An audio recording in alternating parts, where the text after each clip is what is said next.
जी हाँ दोस्तों, इस समय ओलंपिक खेल काफ़ी चर्चाओं में है और चर्चाओं में दोस्तों एक बार फिर से पहलवान सुशील कुमार भी है। क्योंकि दोस्तों पहलवान सुशील कुमार एकमात्र ऐसे खिलाड़ी हैं भारत देश के जिन्होंने 2 बारी ओलंपिक खिताब जीते हैं। ऐसा कमाल करने वाले ये एकमात्र खिलाड़ी बने हैं। साल 2008 में सुशील कुमार ने ब्रॉन्ज मेडल जीतकर देश का गौरव बढ़ाया था। वह देश के लिए और सफलता हासिल करना चाहते थे। हालांकि जब सुशील कुमार वापस देश लौटे तो लोग उन्हें संन्यास की सलाह देने लगे थे। सुशील ने अपनी किताब में इस बारे में बात करते हुए लिखा कि मैं बीजिंग ओलंपिक के बाद भारत आया और मेरे शुभ चिंतकों ने शीर्ष पर रहते हुए संन्यास लेने की सलाह दी। मैं दुविधा में पड़ गया। इतने सालों के बाद मुझे आखिरकार महसूस हुआ कि ओलंपिक पदकधारी होने का क्या मतलब है और उस लक्ष्य हासिल करने के लिए किस चीज़ की ज़रूरत होती है। ये शुरुआत थी, अंत नहीं। यानी कि यहाँ से सुशील ने अभी तो बस शुरुआत की थी। सुशील ने किसी की नहीं सुनी और खुद को लंदन ओलंपिक के लिए तैयार करने में लग गए। लंदन ओलंपिक से पहले साल 2010 में सुशील कुमार ने वह इतिहास रचा जो अब तक कोई नहीं दोहरा पाया। भारतीय पहलवान ने 2010 में एशियन रेसलिंग में चैंपियनशिप में गोल्ड मेडल जीता और नई दिल्ली में हुए कॉमनवेल्थ गेम्स में साथ साथ मॉस्को में वर्ल्ड रेसलिंग चैंपियनशिप में भी गोल्ड मेडल अपने नाम किए। वह वर्ल्ड चैंपियनशिप में गोल्ड जीतने वाले इकलौते भारतीय रेसलर हैं। अब आपको बता दें दोस्तों किस प्रकार से लंदन ओलंपिक में सुशील कुमार की हालत बहुत बुरी हो गई थी। दरअसल दोस्तों लंदन ओलंपिक जाने से पहले सुशील के सामने सबसे बड़ी मुश्किल थी उनका वजन। ओलंपिक से 10 दिन पहले उन्हें पता चला कि उनका वजन 66 किलोग्राम कैटेगरी से 6 किलो ज़्यादा है। उन्होंने 10 दिन भूखे रहते हुए कार्डियो करते हुए वजन घटाया। लंदन ओलंपिक में अपने पहले मुकाबले से पहले सुशील कुमार की मांसपेशियों में खिंचाव भी आ गया। इसके बावजूद उन्होंने तुर्की के बीजिंग के 2008 में स्वर्ण पदक विजेता रमजान शाहीन को मात दी। इस मुकाबले के बाद वह इतना थक गए थे कि चेंजिंग रूप में ही गिर गए। भारतीय रेसलर योगेश्वर दत्त के अलावा बाकी सभी कोच उन्हें उठाने की कोशिश कर रहे थे। काफ़ी मुश्किलों के बाद सुशील उठे और अगले मुकाबले के लिए मैट पर पहुंचे। क्वार्टर फाइनल में सुशील कुमार का मुकाबला हुआ। यानी कि दोस्तों बेहोश होने के बावजूद भी सुशील कुमार के अंदर इतनी हिम्मत बची हुई थी।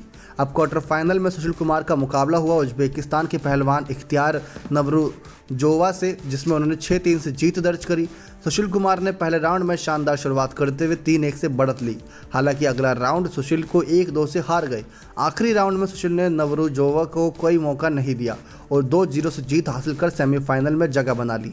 सेमीफाइनल में सुशील का नाम सामने आया कि कजाकिस्तान के अकजुरेक तानात्रोव से था। सामना उनका अकजुरेक तानात्रोव से था, जिसके खिलाफ उन्होंने अपना सर्वश्रेष्ठ प्रदर्शन दिया। हालांकि इस रेसलर ने सुशील पर कान काटने का आरोप लगाया था। इसके बावजूद सुशील फाइनल में पहुंच गए थे। गोल्ड मेडल के मैच के लिए उनका सामना जापानी मिलिट्री मैन तत्सुहिरो योनेमित्सु से था। मुकाबले से पहले सुशील बुरी तरह थक गए थे। मैच से पहले सुशील कुमार की तबीयत खराब हो गई थी। उन्होंने उल्टियाँ की और उनके शरीर में पानी की कमी हो गई थी। साथ ही उनके शरीर पर थकान हावी हो रही थी। फाइनल से पहले सुशील कुमार ने एक बेल्ट बांध ली और 6 बार वॉशरूम गए। हालांकि मेन तत्सुहिरो ने भारतीय पहलवान को एक भी राउंड नहीं जीतने दिया। परिणाम स्वरूप वे फाइनल हार गए और उन्हें रजत पदक यानी कि सिल्वर मेडल से ही समझौता करना पड़ा। अगर वहाँ पर सुशील की दोस्तों तबीयत सही होती तो पक्का गोल्ड मेडल ही जीतते। लेकिन ये कहानी बहुत दमदार है और ये बताती है कि कैसे पहलवान सुशील कुमार ने इतनी मुश्किलों के बावजूद दोस्तों यहाँ तक का सफ़र तय किया। लेकिन अब दोस्तों जिस प्रकार से इनकी हालत है वो शायद किसी ने सपने में नहीं सोचा होगा कि 2 बारी ओलंपिक पदक विजेता जो भारत देश का एक ऐसा गौरव है जिसका नाम लेते वक्त ही सीना गर्व से चौड़ा हो जाता है, अब उसको एक मर्डरिस्ट के रूप में, एक आरोपी के रूप में देखा जा रहा है और वो जेल की सलाखों के पीछे है। उस जेल के सलाखों के पीछे है जो पूरे विश्व भर में विख्यात है, तिहाड़ जेल के नाम से।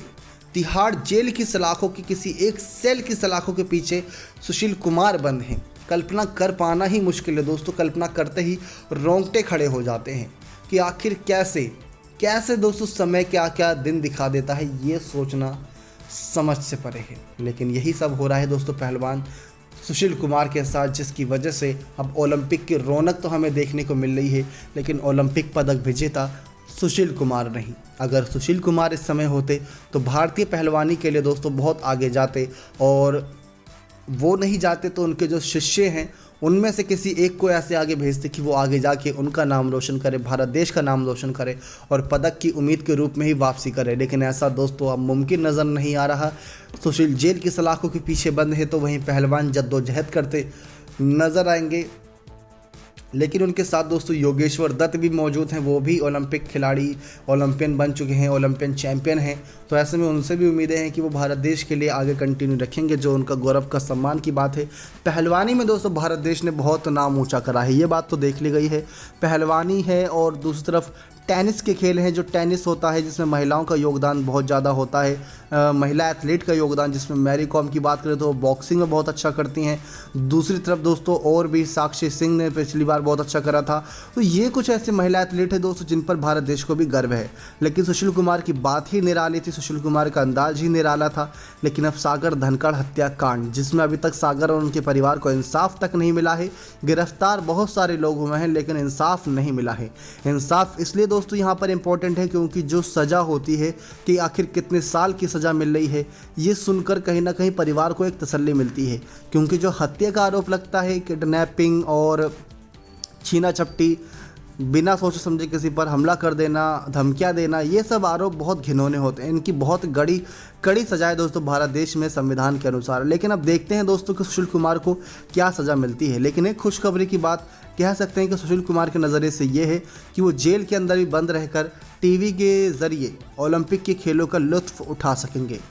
सबसे इम्पोर्टेंट बात यही थी क्योंकि अभी तक सुशील कुमार जेल के अंदर पूरी तरीके से अकेले थे, उस काले साए में अकेले रातें बिताते थे। वहाँ पर उनसे बात करने वाले भी दोस्तों बहुत कम लोग मौजूद थे। खबरें तो ये भी सामने आई थी कि उनके पड़ोसी उमर खालिद है जो कि जेएनयू विवाद में फंसे थे। तो ये सब बातें सामने आती रहीं, लेकिन कोई ऐसी बात सामने नहीं आई कि कोई सुशील कुमार का अंदर जेल में दोस्त बना हो या उनको कोई साथी मिला हो जो उनको बहुत लंबे अरसे से जानता हो। अभी तक सिर्फ यही बात चली है कि सुशील कुमार अकेले ही तनहा रातें काटते नजर आते हैं।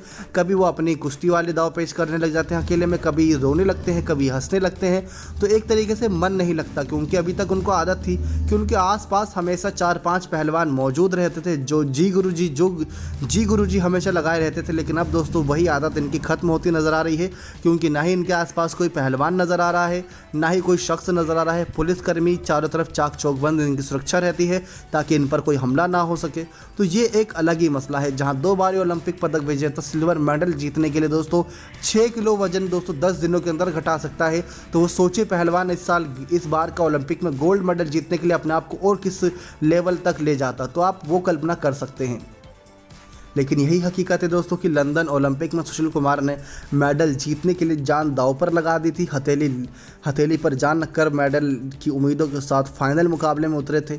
सारे राउंड हार गए थे, लेकिन एक ये था कि वो नेवर गिव अप वाली बात यहाँ पर लागू हुई। उन्होंने नेवर गिव अप नहीं किया था, इसलिए ये असली चैंपियन कहलाए। और अगर देखा जाए जो इनकी बायोग्राफी निकल कर सामने आ रही है, अगर उस पर एक मूवी बने ना दोस्तों तो बहुत ज़बरदस्त निकल कर आएगी मूवी। और कुश्ती की दुनिया से रिलेटेड मूवी को तो बहुत पसंद भी किया जाता है।